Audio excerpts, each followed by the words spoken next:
Hello, Star Trek fans, and welcome to ReBinge It. This is the ReBinge Star Trek Voyager podcast. My name is Kim. And my name is James. And we're watching Star Trek Voyager from the beginning, one episode at a time.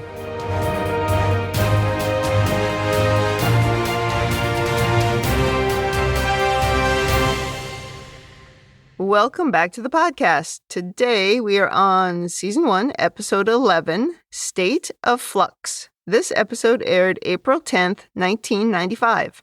Before we talk about this one, anything to say about last week's episode, which was Prime Factors? No, it was perfect.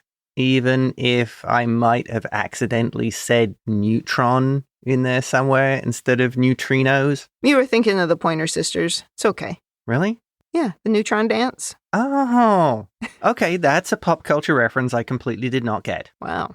The Pointer Sisters better than Oily G? Oily G and the Weird Aliens?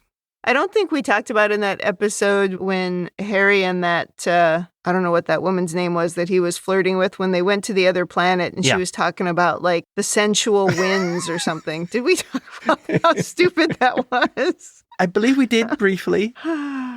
Oh my God, that was funny. That was pretty funny, yes. Well, no sensual winds in this episode. Plus, this episode does not contain any type of flux. True. There's a little bit of Neelix, not too bad. I think we can get through it. But are you ready to begin? I am ready. In the cold open, we are exploring an alien planet, also known as Southern California. It does look very much like it, doesn't it? Yes. We're looking for resources. There's a little bit of humor as Lieutenant Carey finds a piece of fruit he thinks is like an apple, but Neelix says it's actually deadly. And instead, Neelix produces something called a Leola root, which looks a lot like a ginger root that somebody spray painted with gold paint. Yeah. So some light moments down on the planet. Meanwhile, up on Voyager, Tom thinks there's something hiding in low orbit of this planet, and Tuvok discovers there's another ship somehow hiding from their sensors. Janeway calls Chakotay and tells him to collect his teams and get back to the ship. Chakotay here says something about Neelix gathering bloodworms for a tartar, and we get like an incredibly awesome Janeway eye roll. Okay.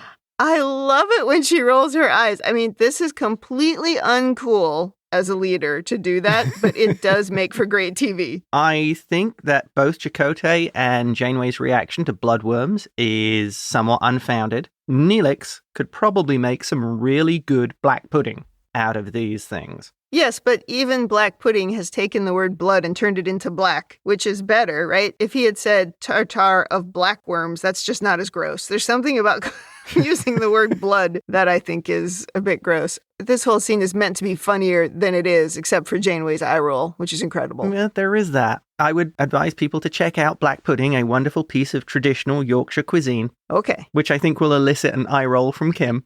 Ugh. I mean, we used to call it something else in South Dakota. I think we called it blood sausage. Yeah. Which is probably why I never ate it. Because again, that's just not right. It has a bad image. I think they should try embracing the bloodworms. Chakotay tells everyone to get to their transport site. Meanwhile, Tuvok comes up with the idea to use a polaround burst to make the hiding ship visible, and it works, revealing a Kazan ship, which makes Janeway tell Chakotay to hurry up. And down on the planet, everyone has gathered except for Seska, who's missing. There's no sign of her comm badge, and Chakotay wonders if she's in a cave that's blocking the comm badge signal, which is like, okay, that makes the comm badge a bit useless if it doesn't work in caves. But anyway, Chakotay tells everyone to get back to Voyager and he'll look for Seska himself. Wait a minute. If the comm badges don't work in caves, how did they ever communicate on Deep Space Nine, considering everything happened in caves? Well, I mean, this is a funny excuse. I can only assume that sometimes there are certain kinds of deposits or something in caves that might mask the signal. It was a total hand wave.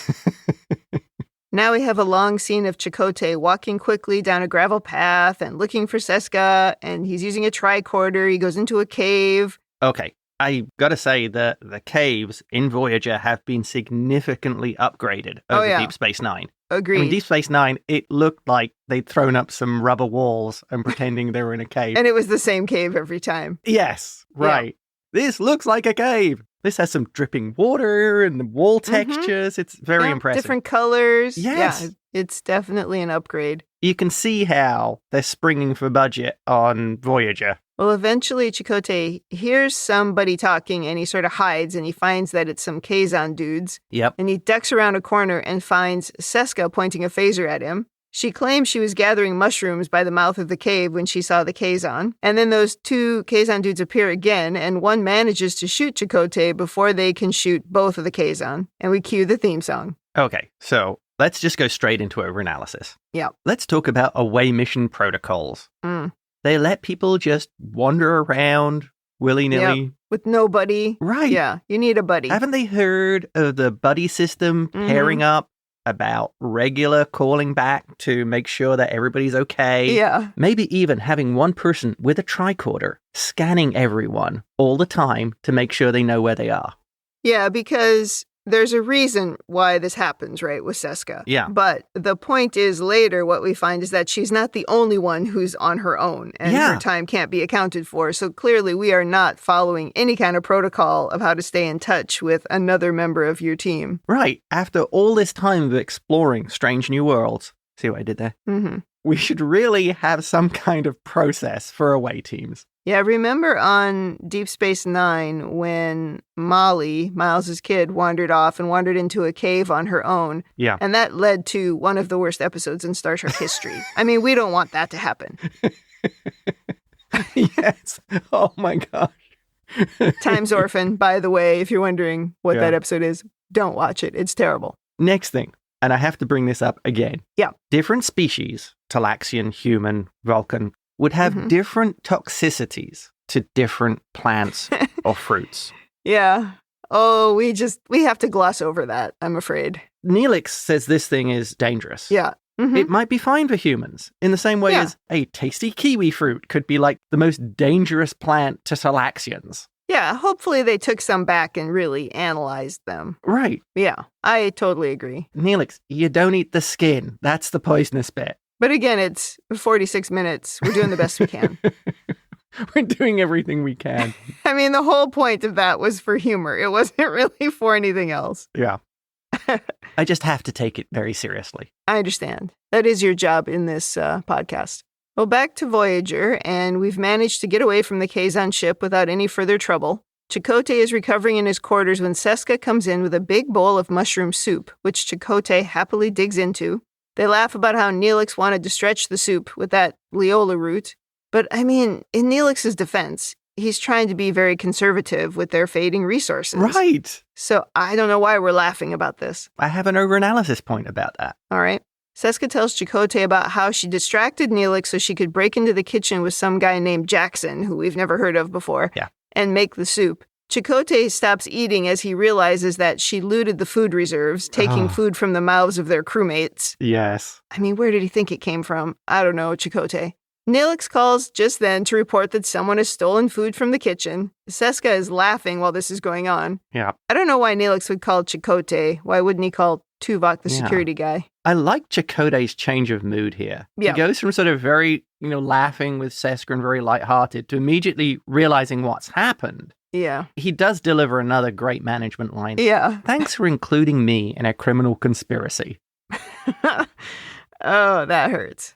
Well, Chakotay, like you said, he's pretty annoyed, and he tells Seska that everyone involved, including himself, has lost replicator privileges for 2 days, and if they don't like it, they can spend time in the brig. Talk about letting them off lightly. Yeah. I would think a more suitable punishment would be like confining them to quarters when they're not on duty for the next week. Yeah, I think Chakotay's a bit light on his team in terms of punishment. Oh. I mean, yeah. There might be some value in that in the early days of trying to just show that you're serious and get them on board, without causing a revolt. But at the same time, he's got to be all in as the first officer. So I agree, he should be a little harsher. Yeah. I mean, Seska really, if she's the ringleader here, she really should be sent to the brig. That's a good point. Like you say, she's the ringleader, and we've already seen she was a little bit problematic in the last episode. Right. Well, Seska then, in a surprising move, I thought anyway, comes up behind him, wrapping her arms around him, saying she can't believe he'd throw her in the brig after all they've been through. And my reaction was like, uh-oh, I don't remember that from originally watching the show. And Seska continues trying to flirt, and while Chakotay smiles, he says, "We agreed a long time ago that this wouldn't work." Wow, she goes straight to emotional blackmail. This is just like what she was doing to B'Elanna a week ago. Always dangerous. After all we've been through. Yeah. And the more we find out about her, the more we sort of understand why she is this way. Yeah. Somehow, though, here, Chakotay seems to think that what's going on is okay. Like, he lets this happen, even though she's a junior officer now on a Federation ship. In Chakotay's defense, I would say that, like B'Elanna last week, she's preying on loyalty and the bonds that they built when they were in the Marquee. Yes, but why is that okay and stealing is not? Well, I think because Chakotay is still maybe struggling with that transition of there's a real divide there between stealing the food and this contact, the way Seska is approaching this. And plus, he has this loyalty to his people, and she's preying on that. Well, yeah, and if there's any chance for him to get lucky. Well, maybe she was playing on that was a possibility. I don't know. Not a good look for a first officer. That's all I'm saying. And I'm just saying maybe he's struggling with that. Well, I don't think they show that enough if that's the case. Yeah. Oh, I agree. You know?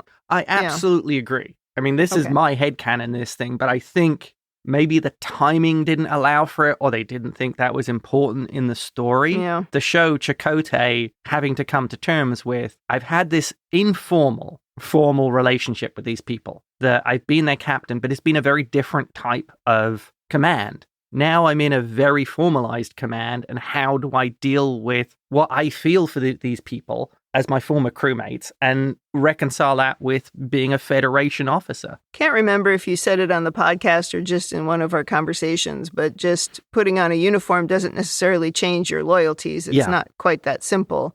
Maybe we would show it more in a show that was more serialized than episodic. Oh, yes. But we're definitely not really lingering on that problem here, even though it would be a real problem. Yeah.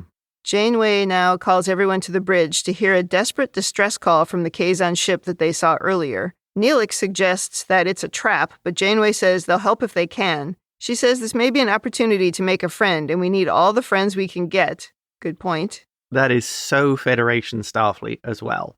Yeah. Even though there's a potential it could be Kazan pirating technique of calling for help and ambushing people, she's still prepared to go out on a limb and see if they can help to build bonds of friendship. What's more Star Trek than this? Tuvok, Chakotay, B'Elanna, and Seska beam over to the Kazan ship and find it in pretty bad shape. We see the remnants of many dead Kazan sort of merged into the walls. It's an ugly scene. That was great effects. Again, It looks like they're throwing some money at doing good special effects. There's a containment field keeping them from getting too close to the heart of the explosion. And then Seska finds a Kazan who's still alive, and they beam him directly to Voyager. B'Elanna finds some equipment that has a Federation signature, and everyone wonders how it got into the hands of the Kazan. Yes. Dun, dun, dun. Yeah, this substance was called neosorium. I mean, you put it on like little cuts. They obviously used too much, and everything went wrong. I think that's a different thing. I apparently did not write that down. And in sickbay, the doctor says every cell in the Kazan's body has been altered, even fused with inorganic matter. He says they'll have to basically replace his blood to try and save him, so Kes starts looking for a compatible donor on board. Tuvok tells the captain that the explosion had an apparent Federation signature, which takes Janeway by surprise. Yeah. Chakotay says it looks like they were trying to install some new technology that detonated, and the radiation is still too high to transport the equipment out and have a closer look. Then Janeway asks how this could have happened, and Tuvok, in a Vulcan way, offers 3 scenarios. Oh, yeah. He says it's either 1, not Federation technology, but something close. 2, the equipment is from some other Federation ship that has been here before. Or 3, someone from Voyager has covertly given the equipment to the Kazan. Yes. Janeway stops the turbo lift and sternly says, "I don't like number 3 at all, Tuvok." That was a great scene. They did this great moving scene as well, where they were walking and talking, which I really liked, and then got into the lift. And then when Janeway just stops the lift and delivers that line, just great. Tuvok doing that whole Vulcan thing of, I can't say this succinctly. I have to give you this very long explanation. There is this very deliberate shift in the show to always show a sense of urgency and a sense of movement. And these are things that I complain about on Deep Space Nine all the time. Yes. So maybe I wasn't the only person complaining about that. Yeah, it definitely gives a sense of movement. So now we're concerned about a traitor on board, and Janeway tells Tuvok to look into it, and then she asks Chakotay if anything suspicious happened on the planet, and even though Tuvok points out Seska was doing something suspicious, Chakotay defends her and says it could have been anyone. Yeah. Janeway is not amused, and she says, "We're all in this together. Why would someone betray us?" Oh, I feel that's the Federation approach. Yeah. I think they would look at that, at why would someone betray you? Because of that evolved sense of morality and duty. Yes, it's the Roddenberry moment in the episode. Yeah. That's sort of the bias of the Starfleet trained mind, or the evolved human. Right. Because some of the people from the Maquis are not human. Right. But of course, there's an answer to her question that we don't even talk about in the moment, which is that they were forced to take the Maquis crew on board. I get it to a large degree. She needs to not always jump to the conclusion that the Maquis are doing something wrong, right? Because she needs Chakotay to be a good first officer and to be on her side. And if at every time there was an opportunity to blame someone and you blamed someone in his old crew, you know, you're going to erode that relationship pretty quickly. Well, and trust between members of the crew. Yep. Before we leave the scene, though, we do have to bring up Janeway's mega bun. Oh, yeah. It did get a little bigger again. They are all over the place with that bun. It doubled the size of her head. Yeah, it is pretty funny. Well, now in engineering, we're throwing around ideas of how to get through the force field on the Kazan ship. Lieutenant Carey has a slow idea, and Seska has a faster idea, but it's very dangerous. Janeway and B'Elanna agree to go with the slower approach, though Janeway says she wants it done today, not tomorrow. And B'Elanna boldly says, "When I say tomorrow, I mean tomorrow. I don't exaggerate." And Janeway sort of smiles and she just says, "Understood." Is that a Janeway maneuver there? Because she gives her this look of like, okay. But it wasn't normally a Janeway maneuver, she would be trying to really tell you something in that look without saying anything. But she really did seem to find that funny. Yeah. But I think it would have been okay for her to still respond with, "Okay, I hear you, but you need to find a way to do it faster." Yeah. Like, get more people involved or keep brainstorming until you find a way to make it faster. It's like, you don't have to just accept, okay, we had two options, we chose option B, and that's going to take exactly 24 hours to get done. You know, could this be one of those Federation moments where B'Elanna is speaking as a Marquis and a typical Federation engineer would be like, "Yes, sir. Absolutely, sir." Rather than giving the truth and going, "Do you want to be annoyed about it being ready tomorrow now or tomorrow when it's actually ready?" I mean, we complained about this once in Deep Space Nine where Sisko did I need it in 12 hours. Yes. And it was like... And Miles just went, "Okay." Yeah. But then he didn't know how he was going to do it. Right. It's the classic bad management thing of, look, you're asking for something on stupid timelines. You deserve a stupid response. Well, I don't agree. I mean, maybe stupid timelines is one thing, but it's part of management's job to push and to try to push the boundaries and to try to get the team sometimes to take a risk, right? A calculated risk. And if you don't push, you know, the timeline expands to as long as the team wants it to be. Well, while I do agree with your premise there about management, I think you're coming from it from a reasonable, competent manager standpoint. My point is, if you behave in a completely unreasonable way, like you tell your staff, "I want a unicorn next week," it doesn't really matter what you wish for. It's unrealistic expectations. And your idea is correct. Yeah, if you add more resources to it, you give them more things that they can work with. Yeah, that can work. But if you just make a completely out there statement that you want this with no additional resources, well, you're living in fantasy land. Well, of course, but I'm trying to avoid there ever being people like that. That's my whole goal in life. So, yeah, I mean, you're right about that. But at the same time, a good leader, somebody who is a reasonable person, still does have to push. That was what I was saying. I wouldn't disagree with that, no. But at the same time, we've both come across the opposite. I mean, I've had conversations with CEOs who think that because we use the word architect, that it's like we're building a house. Yeah. Oh, right. And so, you know, all we really need is somebody who knows how to lay the bricks, and it's all very predictable. And it's just like, no. I think it's completely fine for B'Elanna to said what she said. But I also think it's completely fine for Janeway to push. The value in the conversation is in which one knows when to stop pushing. Yeah. What I would have said instead of, hey, I want this today, and then the person came back and said, there's no way I can give it to you today. The first thing I would have done is say, what if we double the size of your team? Right, yeah. But again, that's not the point in this scene. The point in the scene was for B'Elanna to make it look like she was tough and that she was honest, and she did it, and Janeway laughed it off, and we moved on.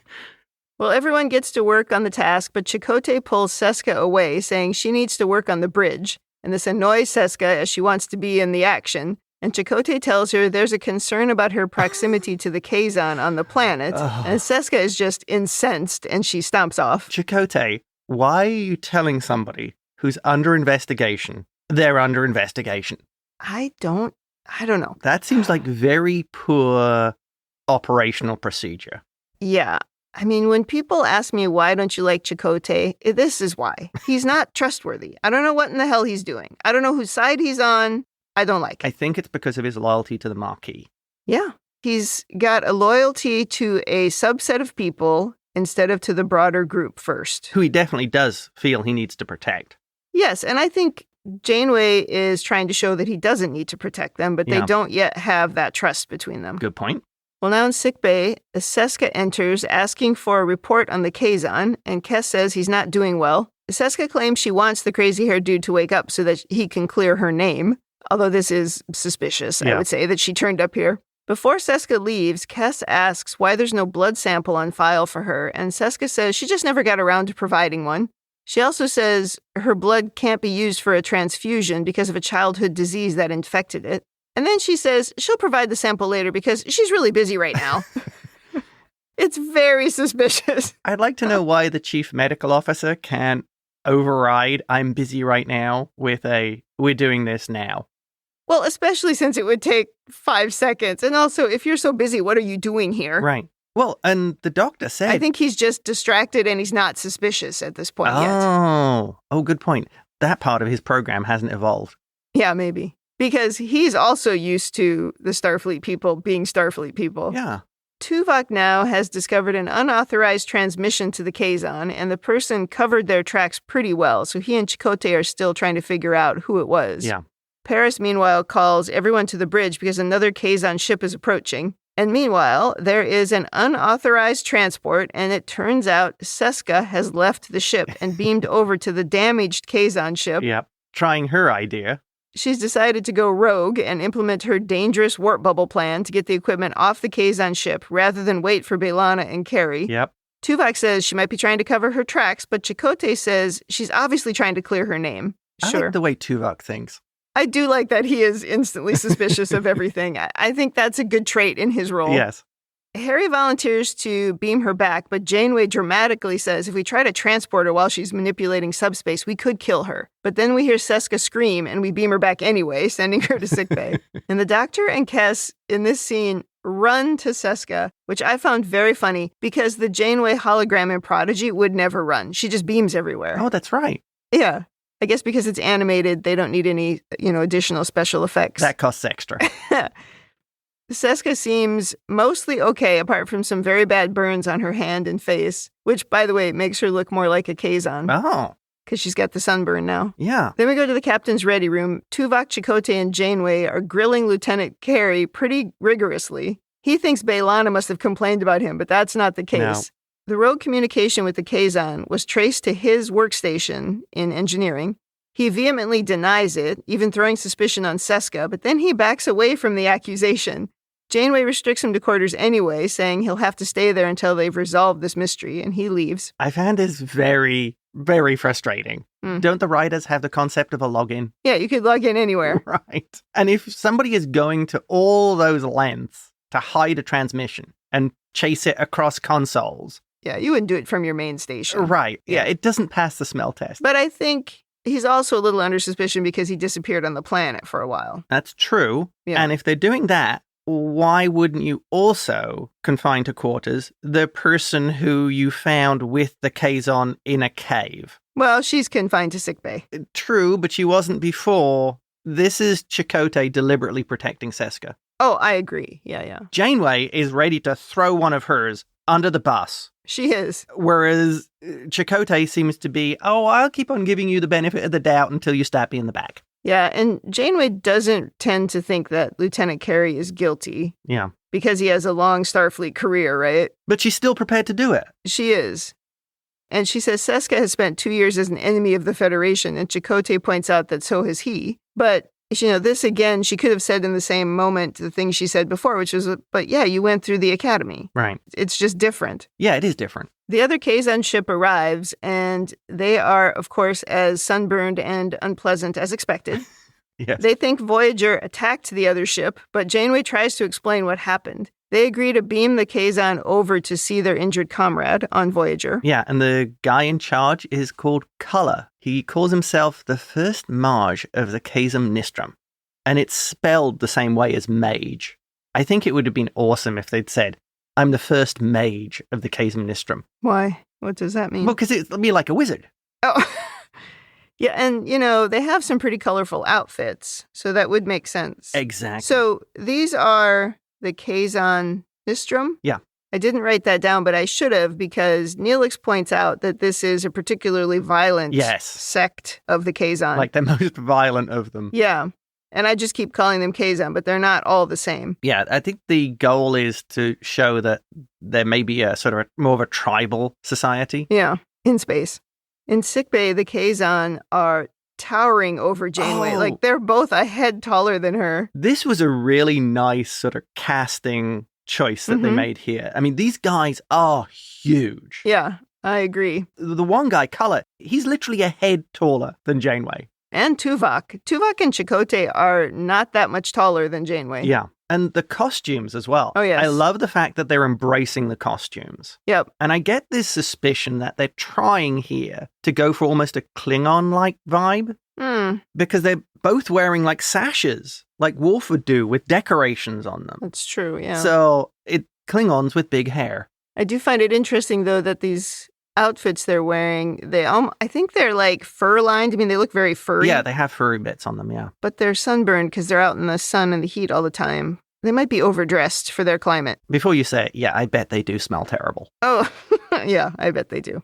Well, the doctor says they stabilized the injured Kazan by completely replacing his blood. And the new Kazan guys are surprised by this, and they ask a lot of questions about what happened. Yeah. Janeway says they're working on a plan to access the source of the explosion, which will answer a lot of the questions. But the Kazan says, don't worry about it. We'll take the damaged ship from here and do our own inspection. And Janeway says that is not happening because of the trace of a Federation compound in the explosion. And until she knows what happened, she's not releasing the ship. During this whole conversation, the way they're using the camera angles, too, they do a load of these high shots from like behind color looking down at Janeway. Yeah. To make it look like they're very intimidating. Yes, just to give this impression of how big he is. Again, nice directing production touch there. It looked really good. Well, he tries a threatening tone, saying, your unique technologies make you brave, Captain, but you have only one ship, and in less than a day there will be 4 Kazan ships off your bow. And then Janeway sort of turns and looks up at him, and the camera, like you said, is sort of pointing down at her at an angle, and she says, well, perhaps by then we'll have the answers we need. Now, her delivery, it's so sarcastic, and she doesn't back down, and this made me laugh out loud. I had to back up and watch that a few times. This is the Janeway I really like. Yeah. They ask to be left alone with the patient, and as soon as everyone steps away, the Kazan in the purple outfit, the guy who never said anything, clicks a needle out of a ring on his hand, and before Tuvok can stop him, he stabs and kills the patient. It's like, what a waste of time. Yeah.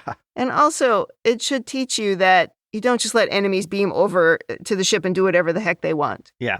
Janeway is annoyed, and she tells him to get off her ship, but they got what they wanted, so they don't really care. Oh, and I'm giving 10 out of 10 to Culler for that smug little smile he gives Janeway, and he even does like a little bow as he leaves. Honestly, he earned the smugness, because that was very poor planning on the part of the Starfleet personnel. Okay, I'm going to go into headcanon here. Mm-hmm. I think what you're seeing is maybe a lack of understanding about the cultural norms of the Kazan. They don't have enough information about them. Which is why you should be more careful. Right. And they're making assumptions based on Federation norms or the races within the Federations. Because remember, there's the whole thing about how Klingons look at treating seriously injured warriors as denying them their place in Sto-vo-kor. Yeah, that's true. So you could be dealing with a race here that's looking at exactly the same thing. Right. Why are you denying this guy his glorious afterlife for serving the Empire? Well, this is literally why you should be more conservative. Right. Yeah. Or even worse, it could be that the Kazon norm is if you're captured and on an enemy ship, you could have blabbed. So we kill those people as it demonstrates you should never surrender. Right. Yeah, I feel it was insufficient caution. Totally. But I think it's forgivable because they think of the best in people. They don't tend to start with you're bloodthirsty murderers. Right. Of course you want to save one of your own. Oh, right, yes. Yeah. Well, everyone leaves sick bay except for Janeway, and the Doctor and Cass quietly tell her that they've discovered that Seska's blood is lacking all of the common Bajoran blood factors. She appears to have been genetically altered and was probably born Cardassian. Oh. Whoops. That zoom in on the shocked Janeway as they go into the ad break, that is classic. Yep.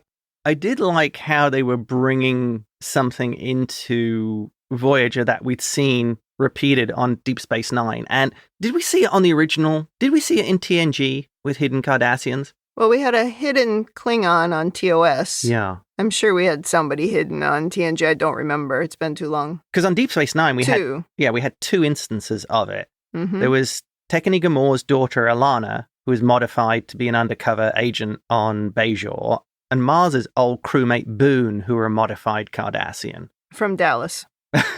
Oh, I think that you brought that up during the episode numerous times. Yeah. Yeah, it happened a few times there, and, it happened on Discovery with a hidden Klingon as well. Everybody threw a fit that would never happen, but it's like, oh my God, it happens all over. It happened on the original series. Yes, and it did. In fact, actually, the character from the original series reappeared on Deep Space Nine. Right, in the Trouble with Tribbles episode. Yeah. Well, now Tuvok is informing Chakotay about the Cardassian thing, and he is pretty surprised, saying, oh, it's impossible. And now, 11 episodes in, Chakotay is finally starting to question what was going on his Maquis crew. He says to Tuvok, you were working for her, meaning Janeway, and Seska was working for them. Was anyone on board the ship working for me? Awesome. Yes. I remember how much we laughed about that when we originally watched it. Well, it's very funny. And I feel Tuvok here missed an opportunity to reply, strictly speaking, I was working for Starfleet. Yeah, not for her. It would be the Vulcan thing to say in that moment. Yeah. He forgot Tom. I mean, Tom was working for himself. That's true. I guess he had B'Elanna. Right. But now that we know B'Elanna, we know that really she wanted to be in Starfleet. Yeah. So no, maybe Chakotay, your crappy leadership is why nobody on that ship was working for you. You're brutal. Hey, the two NPCs that were standing behind them on that command bridge, whatever it was, those two guys were working for... That must have been Jackson, the guy that Seska mentioned earlier that we don't know who that is. Yeah. So the engineering crew now goes over because they're ready to try to get the equipment off the Kazan ship. And then the two Kazan guys call to complain that Janeway has people on their damaged ship. Yeah. And he says, if they remove anything, it will be an act of war. Janeway, fed up with these sunburned assholes, says, I'm really easy to get along with most of the time. But I don't like bullies, and I don't like threats, and I don't like you. She says, you can try and stop us from getting to the truth, but if you do, I promise, I will respond with all the unique technologies I have at my command. And then she hangs up, and they back down. Spectacular Janeway. Oh. You don't see Picard delivering it in that way. I could maybe see Sisko doing that. This is so Kirkian. I wish I had the guts to tell somebody, I don't like you, to their face. I can think of a few times in dealing with a sociopath who wouldn't have cared or would have done the thing where, I can't believe you'd say something like that to me. It's been like, oh my God. That was great, Starfleet Captain. Yeah, that was really good. Well, good news. B'Elanna and team have retrieved the equipment. The prep work was worth it, it turns out. And they didn't lose anyone. When they get everything back to Voyager, B'Elanna discovers that the equipment is actually a food replicator, or at least parts from a food replicator. Yeah. But the Kazan didn't use a thick enough interior shield casing, which caused the leak and ultimately the explosion. She also says the pattern buffer relays are clearly composed of bioneural fibers, which no other Federation ship has. Oh. So now we know that someone on Voyager was definitely involved. And Chakotay just sighs, knowing this is bad news. Back to sickbay, Chakotay updates Seska and tells her that he knows she's a Cardassian, but she claims it's just a side effect of Orchid's disease, which she had as a child, and she was saved by a blood transfusion from a Cardassian woman. This is quite a convenient story. She is pretty good. She is very convincing, yeah. She says she can't believe that Chakotay thinks she gave him her heart just to get some Maquis secrets. And then she burns him by saying, your secrets weren't good enough for that. They wouldn't have been worth the trouble of a Cardassian agent. Wow. I mean, that's mean. She's going for that emotional blackmail again. She totally is. And Chakotay says he wants to believe her, but she needs to stay confined to sickbay. Finally, he's taking some useful steps. Yes. Then he says they're trying to identify where the replicator components came from so they can track down the saboteur. Before leaving, he tells her he'll tell the captain what she said and try to get this all cleared up. But outside of sickbay, he meets up with Tuvok, who just told Lieutenant Carey the same story about trying to identify where the replicator components came from. Yeah. And it seems these two have set a trap, and now they're going to wait and see who takes the bait. Very sneaky. That was pretty good. Now in engineering, Chakotay and Tuvok are inexplicably playing cards right out in the open. What's wrong with that? Why would you do that in front of other crew members? This seems to me so strange. Like, I could see it if there was nobody else there and it was like 3 a.m. and the place was empty, but there were people working. There were? And the two of them, yes. Now, it was not just I didn't notice B'Elanna. the other people. They showed another guy like walking across the scene, and then they showed the two of them sitting there playing cards. I'm like, what are you two clowns doing? Okay, there's a reason for this. They're senior officers. All the other people are peasants. They can do what they want. Now, if they had pulled all the others into a game, okay. Yeah. But no, they didn't do that. That was so strange. It's also kind of very rude. You're working and you've got your 2 senior officers sitting there playing cards. Not motivating. Go and find something to do, Johnson. Jackson, isn't it? Jackson. I'm pretty sure Jackson is not the guy there. We do learn, do not play cards with a Vulcan. Oh, I wouldn't. B'Elanna comes in to tell them that 2 more Kazan warships are on the way, so this plan better work soon. And just like that, a console beeps, and they realize someone has taken the bait. They see someone is accessing the inventory database and going straight to the missing replicator materials. And they realize that whoever it is trying to put Seska's encrypted security code into the database to implicate her. Yeah. This makes Lieutenant Carey look quite guilty. Yeah, Chakotay recognizes the access code as Seska's. Is it because it's like the password is something like Chakotay is hot 123? No, I think it's S3 SKA. Exclamation point. Exclamation point. I see. Seska rocks. Oh, that's a good one.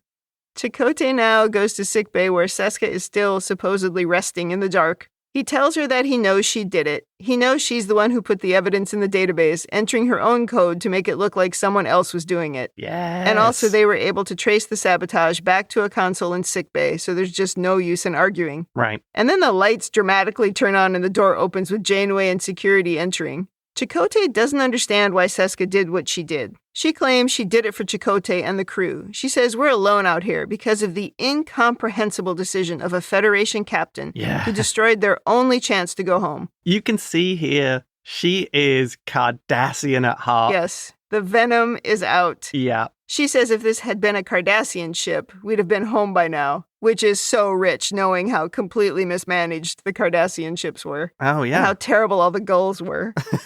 She says we need to forge alliances out here and make powerful friends. The Kazan were willing to be allies for some minor technology. Janeway jumps in, disputing that it was minor technology because she said it could change the balance of power in the quadrant. Yeah. But Seska, of course, doesn't care. That's kind of what she's hoping for. Right? This is how they would become part of a base of power. Right. And she also says about how their Kazan friends would protect them. Right. This really made me laugh because my first thought was... the Dominion. Yes. Is this what the Cardassians thought with Gul Dukat and the Dominion? That, these will be our friends. Mm-hmm. How did that work out for you?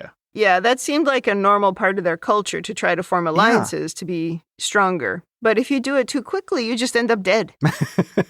Well, and with people who are probably equally as untrustworthy and... treacherous. Yeah, treacherous as you are. Yes. Well, she calls Janeway a fool and also Chakotay a fool for following her. Yeah. And then she says, computer, command XJL. And because we are useless at stopping anything, Seska beams away to the nearby Kazan ship. It's good that we've seen some of that consistency between Deep Space Nine and Voyager, that Federation systems are utterly compromisable. I mean, it's ludicrous. They know she's working with the Kazan, and they do nothing to stop her from being beamed away. It's ridiculous. Janeway realizes with the approaching warships, this would be a difficult battle just to get this one person. Yeah. So she tells Paris to get Voyager out of there. And she says, we'll have to wait for another day to settle up with Seska. Indeed. Sounds a little like the Snodgrass situation to me. Oh, it's very reminiscent of that. Yeah. What was his real name? Eddington. Eddington. In the what could have been the greatest musical episode of all time. Yes. Well, he'll always be Snodgrass to me. But anyway, this seems similar. Like we're going to chase her down later. Yeah. Well, now in the mess hall, Chakotay stops by Tuvok's table. Who's eating dinner alone again. You know, he doesn't get a lot of peace when he's having lunch. Yeah. Someone is always bothering him. Chakotay asks for an honest answer, and Tuvok claims, as a Vulcan, he's always honest, which Chakotay questions, saying, you lied to me to join the Maquis crew. And Tuvok says he was honest to his own convictions within the defined parameters of the mission. Just an awesome Vulcan justification. Oh, we still joke about that line today. We do. I mean, we used that for years. When we watched this originally, I remember how much we just loved that. Yeah, it's very funny. I don't think we say the line exactly the same. I mean, I seem to recall us saying something like, I was telling the truth within a defined set of parameters. I mean, it's pretty close. Yes. It catches the gist of it. It does. It was a beautiful example of the Vulcans using logic to justify what they're doing. Indeed. The parameters were, I would tell a story, and I told the story. Therefore, I'm not lying. I'm following the parameters of what my mission was. I mean, in defense, that's true, but you are still lying. Yeah. Chakotay wants to know if he was particularly naive because so many people were able to pull the wool over his eyes. Yeah. Tuvok says, like all humans, he depends on feelings and instincts to guide him, and they will always let you down. He does say that he doesn't think Chakotay was particularly naive, saying, I always considered your attention span to be adequate. Such a burn. Oh. Mind you, from a Vulcan, that could be considered actually a compliment. Because, you know, they look down, even though they say they don't, they look down pretty much on everyone else. Yeah, he says it's adequate. Yeah, that's pretty good. When Tuvok says that he too didn't find anything about Seska to be suspicious, this makes Chakotay feel a little bit better. Tuvok finds it curious that his own failure, added to Chakotay's, has somehow improved Chakotay's feelings. And Chakotay says, misery loves company, and he leaves. The end. I think that should be a regular thing on the show now. People interrupting Tuvok's dinner. The sage Tuvok sitting in a corner trying to eat dinner and people constantly coming up to ask him things. And then they walk away from him like with these old sayings that we all know, like misery loves company. Yeah. I think a lot of what happened today is going to be on the Tuvok podcast. Certainly he will have found that final conversation curious. Yeah. And he will point out how the humans remain too emotional. I think that would probably be the summary of every podcast. Yeah.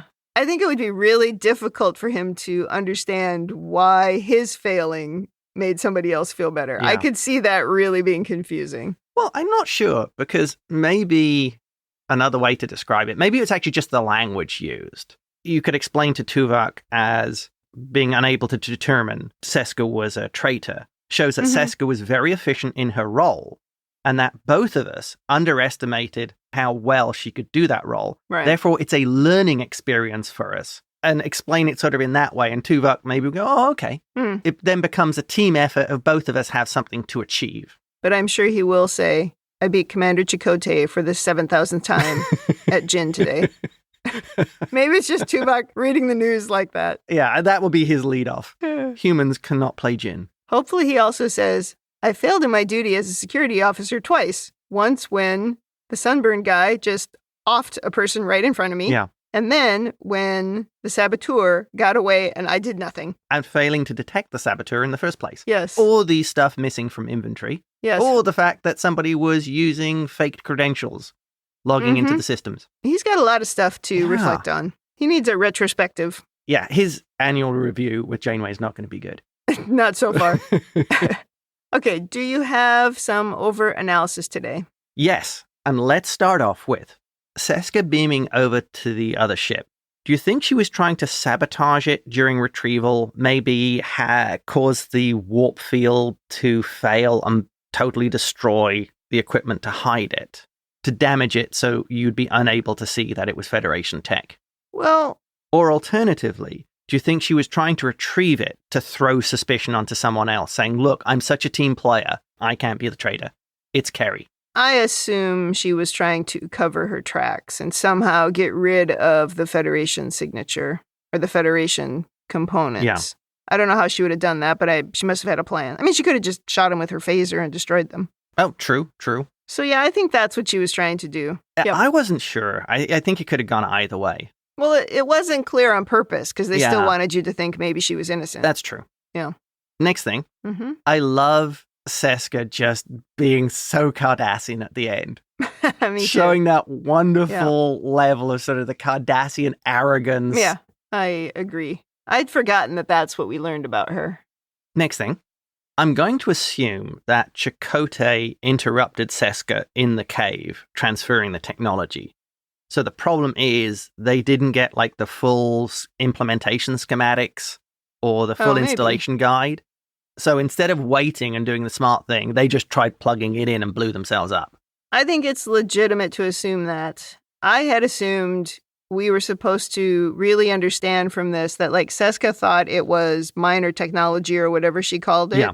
And this was showing us that it wasn't. For these people, yeah. Because the Kazan are not ready for it. So I'm not sure she was thinking it through enough, that she really needed to help them install it and carefully explain how to not kill themselves. Yeah. So it certainly could have been that she ran out of time. But at the same time, the guys were walking away from her when Chakotay came in. Yeah. So she was probably supposed to put a little install guide with it, and she never did. Do not connect the red wire until your force field is in place. Yeah. Well, that actually leads on to my next point, which is wondering how much of a threat the Kazan are to Voyager. They lack replicators, they lack transporters, but they seem to have Warp 7 plus capable ships, and they have weaponry that's as effective as Voyager or can be damaging to Voyager. I guess some of this comes down to kind of hand-waving, but at the same time, I mean, they could have stolen or purchased their technology or acquired it some other way. So they have good ships and good weaponry, but everything else is, medieval peasants. Yeah. Next thing. So Seska was able to mask her transmissions, use other people's logins, remove things from inventory. I've worked in systems where we audited everything. What's Tuvok doing? I think maybe we're supposed to believe she's just really good. Yeah. Maybe because of two things. One, her time hiding herself as a Cardassian. She's gotten pretty good at it. But then on top of that, she's been a member of the Maquis, right? So she's used to doing underhanded things. Yeah. Oh, and she's in the engineering crew. Yeah. Plus, I suddenly realized this. She's an undercover Cardassian agent. Yep. She might be really well trained. She could be like Garrick. She might. That level of operational skill. But ultimately, what failed her was her ego to think she couldn't possibly be caught. Oh, yes. Well, I think... Just like any Cardassian. Yes. Well, I think that's the biggest thing of, again, we saw her displaying that wonderful Cardassianness. Yeah, I loved it when she turned. Yes. When she was finally like, all right, you got me. She just did that flip. Yeah, she's very good. It's like, you guys are idiots. I guess maybe that might be a bit of a downside if you haven't watched Deep Space Nine, of the way Seska just embraced that Cardassianness that we kept on seeing time and again. Yeah. I don't think you need it to appreciate what happens in this episode or even in that scene, but it does add some nuance to it. Right, yeah. Right, agreed. My next point, and this is going back to the beginning where Neelix makes the comment, they're not very good at roughing it. I thought that was really interesting of, right. You're in this kind of desperate situation. You don't have unlimited use of replicators. You need this food that's grown in the hydroponics bay or retrieved from planets, and you're complaining about flavors. It just seems very odd that they're not embracing this more. It may be something, you mentioned this before, of they're kind of used to having their needs met by the replicators. Well, I would say a couple things. One, that's not what this show is about. I mean, I'm not kidding. I think that they are purposely not making us watch humans struggle for food, because I don't think that's what people watching Star Trek want to watch. I do. They want to watch the other part of Star Trek. Yeah. So this becomes like a comedy relief side of it. Well, I think they want us to know it's happening, but they don't want the show to be about that. They don't want us to just watch how all these people just struggled, starved to death, and died. That's not the show they're trying to make. They're making an episodic Star Trek show. Yeah. It's like when I try new games, and if in the game I have to spend all of my time trying to gather resources so my character doesn't die, I'm bored. I'm like, that's not a game. That's life. Yeah, you don't want it to be a TV version of a fetch quest. Yes, but I also still agree that they are being too whiny about it, because they're like making only Neelix care about it. And so then it makes it look like Neelix is a problematic character. Forcing it, yeah. But he's really the one who is trying to help them survive. So I think they could get the Starfleet personnel a little bit more on board with that. We had just one or two little comments about it, like when Janeway talked about, how she wanted a fancy breakfast, but she was going to have her dehydrated eggs or whatever. Yes. But that was it. And even that was just sort of an offhanded comment. I just am telling you that's not what the show's about. And the same reason when people complain about why is the ship completely repaired from episode to episode? Because again, that's just not what this show is about. They made a conscious decision to make it not be about that. Yeah, you really do have to draw lines in the story to tell the tale you want to, rather than heading down these side alleys that might not be that appealing. The farming life is not the story they want to tell. No, they're trying to make TOS. Yeah. They put it in a different quadrant so that they couldn't get help, just like TOS for the most part. And they're introducing new aliens because they're out in unexplored space. Whatever quadrant we're in, the Delta quadrant, right? Delta. And my final point, and we're heading maybe into a little bit of leadership here. Uh-oh. I worry about the damage this would do to the Maquis standing on the ship, creating a divide between Starfleet and the Maquis of they're not trustworthy. Who can you really trust? Oh, I'm sure it does. I guess the one saving grace is you could point to she was actually a Cardassian undercover agent. Oh, so good point. She was even betraying the Maquis. Yes. Yep. So she was an enemy to all of them because, there might be a saving grace there. Right. Yeah, right. But still the risk would be, who can you trust? Definitely. I guess we've still got 2 officers, and that probably helps. But right. Yeah, I think you're right. Dang that, Seska. She was good. She was really good.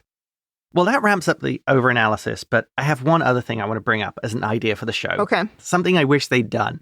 I really think it would have been cool for them to have a founder, a shapeshifter, as a member of the crew, who either had infiltrated Starfleet or the Maquis and basically now was stuck there. Oh, and accidentally got stuck. Yes. Well. Because I think you could have had a great story that almost would have paralleled Deep Space Nine with Odo, of this character, the founder, coming in with all the arrogance of the founders, and then over the course of the show, learning that, maybe the solids aren't bad people. Oh, okay. And having to rely on the solids to survive, seeing the value of the Federation and that, they could be decent people. Well, I think we talked about that we felt like they were really trying to not be Deep Space Nine. Yeah. So too much of a parallel. That might have been too much of a link. And I think what we found, at least towards the end of Deep Space Nine, is that they're too powerful, right? Yes. Yeah. And so a founder could have easily killed everybody and taken over the ship. Right. It might have been interesting if towards the end we found out one of them was, and they had been hiding the entire time. Oh. And what you're describing had actually happened, but off screen. Like, they could have given us some hints. Oh. But right. I don't know that we would want that much of a parallel with that other show. Right. And as a Deep Space Nine fanboy, I would enjoy that parallel. Yeah. Unapologetically. Yes, understood. Okay, well, that wraps it up for me. Over to you, Kim. Well, I only have a couple things, my overanalysis, and we talked about the first one, which was that Seska didn't do a great job of covering her tracks. She was very convincing in her lies, but she was careless, thinking everyone else was dumber than her. Do you think that was the Cardassian? Yeah. Oh, 100%. We saw that time and time again with the Cardassians. Yeah. Yep. Because I thought she seemed, after Chakotay left the sickbay, I thought she seemed like 9 out of 10 smug there. Oh, yeah, definitely. She seemed very, this idiot's fallen for it again. But I think my next point is tied a little bit to that. Yeah. Because it seemed like we were being really naive in not watching just maybe the Maquis in general a bit closer. Does the Starfleetness, if that's a word, of everyone make them naive in the situation? Interesting. We're too trusting, we believe the best in everyone. And in particular, once we knew she was a Cardassian, why didn't we lock her down? We did nothing. We're like, oh, she's confined to sickbay. Yeah. Okay. But guess what? She wasn't confined to sickbay. She got out. Right. Maybe putting a containment field around sickbay, shutting down transporters, doing something. Expecting. And doing the same thing to Carey if you thought he was suspicious too. Well, totally. Because you've learned that somebody is working with the people who are on the other ship. Yeah. So what are you doing? Because I guess, if you were a smart Cardassian, and I'm thinking Garrick here, maybe your take on this would be, I go to the captain and say, I'm a Cardassian. I want to get home as much as you. I don't want to continue to hide.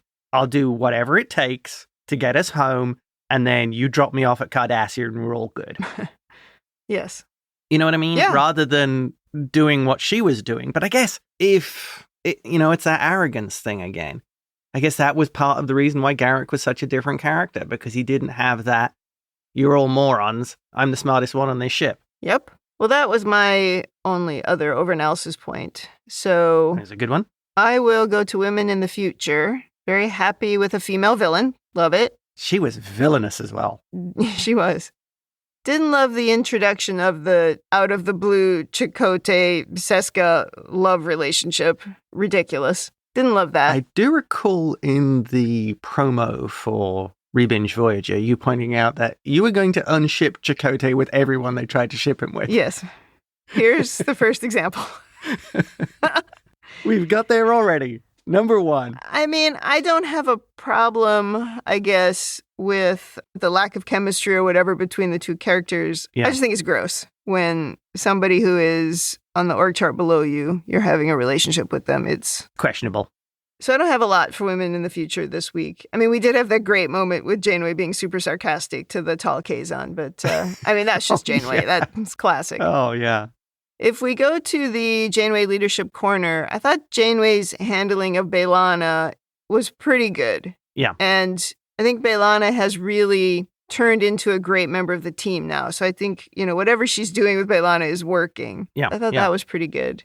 I still question why two members of the senior staff are playing cards in engineering in front of other people. What are you doing? Yeah. Like, we're just sitting here waiting for Seska or Carey to do something bad. Is that what you told them? No, that's not what you told them. I won't point out that maybe they could have just put a camera in sickbay. Well, I thought when the doctor appeared, he was going to say, oh yeah, I was watching, but that's not what happened. Yeah. Yeah, I was convinced that's what would happen. And why would you use the console in sickbay knowing that there's a hologram? A very good point. Again, questionable behavior. I think maybe part of it was because of your point of, you're all idiots. How could I possibly get caught? Yeah. No one will ever catch me. Right. Well, and then my last thing was about Chakotay. What are you doing having a relationship with a junior officer? I mean, even when you're in the Maquis, it's still creepy. But I get it. There are probably no rules there. But now you're in Starfleet. Either you are or you aren't. So Yeah. I don't trust him. I don't think he shared that relationship with Tuvok or Janeway. Oh, no. I think he made very questionable decisions. He did, again, not for the first time. Yeah. But I did like Tuvok and Chakotay working together in this episode. I thought that was actually Yeah. pretty good. I think Chakotay's heart is in the right place. I think his implementation is lacking. I don't know if his heart is in the right place. I haven't seen that yet. I think we're supposed to believe that, oh yeah, he's Starfleet at his core, but I don't believe it. B'Elanna, I believe, is. I don't believe it with Chakotay because he has shown multiple times he's not trustworthy. He's not honest with the captain. He's acted out of spite against the security officer. So I don't trust that dude. He's getting there. I'm not sure what he is at his core. Yeah. Interesting. All right, let's go to rating. Thumbs up, thumbs down, or neutral. What is your rating of this episode? Well, I think it's pretty safe to say this is a 2 thumbs up episode. Absolutely great Star Trek. Janeway staring down the giant Kazan. Yeah, that was just great. Iconic. I saw somebody in line complaining about this episode saying that Like they hadn't earned what Seska did. Really? There were no signs of it before it happened. And it's just like, did you watch the show? Because there were many signs that Seska was a problem. We even talked about it. Episode 2, she was ready to lead the Marquis and seize the ship. Last episode, she was manipulating B'Elanna. Yep. There were enough nods that even if Seska wasn't Cardassian, she wasn't really on board with the way things were going. I agree. Well, I also think this is a great episode, and I definitely give it a thumbs up. There's many things to enjoy about it, and there was some humor in it as well. So, yeah, it's very good overall. And it was a low Neelix count for you as well. Yeah, there was a little Neelix, but he wasn't annoying. He was fine. And he did show that he was like the only person trying to save them from starving to death, and yet they make fun of him. Right. He was very upset. They were stealing food. It's a noble characteristic. Yeah. And this is the second time that Janeway's done a total eye roll at something he's done or said. And oh my God. It's so funny when she does that. When she's like, ugh. They're so missing out on black pudding. It's terrible. What will they have for breakfast? But I think with her, the complaint wasn't that. The complaint was, I got a Kazan ship in front of me, and here I am talking about Neelix again. I love the Janeway eye roll. Classic. Yes. All right, I think that wraps up Season 1, Episode 11. Indeed it does. Come back next week for Episode 12. In the meantime, if you'd like to send us your own over-analysis of this or any episode, or if you just want to say something nice, you can email us at rebingeit@gmail.com. We're also on the socials at ReBingeIt, Threads, Instagram, the thing that used to be called Twitter, and also YouTube. You can join us on the Facebook group, facebook.com/groups/Star Trek TTM podcasts. Thanks for joining us on the ReBinge Star Trek Voyager podcast. That's it for me. And that's it from me.